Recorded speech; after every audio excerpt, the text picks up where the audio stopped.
जम्मू कश्मीर में एक बार फिर आतंकवाद का नया और खतरनाक चेहरा सामने आया है। खुफिया एजेंसियों ने हाई अलर्ट जारी किया है और अलर्ट ऐसा जो बताता है कि पाकिस्तान के कई आतंकी ग्रुप सर्दियों की शुरुआत से पहले बड़ी आतंकी वारदातों को अंजाम देने की तैयारी में है। और इस बार खतरा सिर्फ घाटी तक सीमित नहीं, बल्कि दिल्ली स्टाइल सुसाइड बम धमाकों तक का जा सकता है। कौन है ये आतंकी, क्यों अचानक उनकी संख्या दोगुनी हो गई और कितना खतरनाक है ये नया व्हाइट कॉलर मॉड्यूल। नमस्कार, मैं खुशी चौधरी और आज बात करेंगे इन तमाम सवालों पर। जम्मू कश्मीर में हालात फिर से गंभीर होते नजर आ रहे हैं। खुफिया एजेंसियों को मिले ताजा इनपुट्स ने सुरक्षा एजेंसियों की नींद उड़ा दी है। रिपोर्ट्स की माने तो पाकिस्तान के कई आतंकी ग्रुप सर्दी पूरी तरह शुरू होने से पहले बड़े पैमाने पर आतंकी गतिविधियां बढ़ाने की तैयारी में। सबसे ज्यादा चिंता की बात हेमू की मूविंग व्हीकल IED यानी चलते वाहन में विस्फोटक लगाकर सुसाइड बम के जरिए हमला, ठीक वही पैटर्न जैसा दिल्ली में देखा गया था। और टारगेट होंगे आम नागरिक और सुरक्षा बल। खुफिया एजेंसियों के मुताबिक जम्मू कश्मीर में सक्रिय आतंकियों की संख्या बढ़कर 131 हो गई है।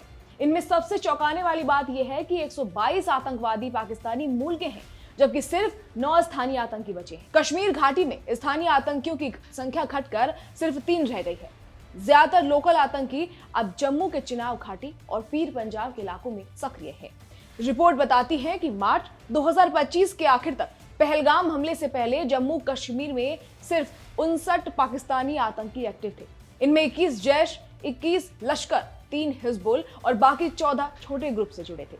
लेकिन पहलगाम हमला और ऑपरेशन सिंदूर के बाद हालात अचानक पलट गए। भारत की जीरो टेरर स्ट्रेटेजी और लगातार चल रहे बड़े ऑपरेशनों की वजह से लोकल टेररिस्ट की रिक्रूटमेंट लगभग बंद हो चुकी है। लेकिन लश्कर, जैश और उनके proxy group TRF, PAFF Pakistan अधिकृत कश्मीर यानी POK से नई घुसपैठ कराने में कामयाब रहे।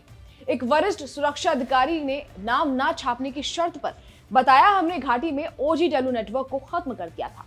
लोकल आतंकवादी भी लगभग खत्म हो चुके थे, लेकिन अब उसी खाली जगह को नए अनजान और खुफिया रडार से बाहर आतंकी भर रहे हैं। ये विदेशी आतंकी नए OGW नेटवर्क के साथ एक बार फिर सुरक्षा तंत्र के लिए बड़ी चुनौती बन रहे हैं। सिक्योरिटी फोर्सेस के पास जो मौजूद रिकॉर्ड है उसके हिसाब से 2024 में 61 आतंकवादी मारे गए, 2023 में 60 आतंकवादी ढेर किए गए। इनमें से 45 एनकाउंटर में मारे गए, 16 LOC पर घुसपैठ के दौरान ढेर हुए और 2024 में मारे गए आतंकियों में 21 पाकिस्तानी नागरिक।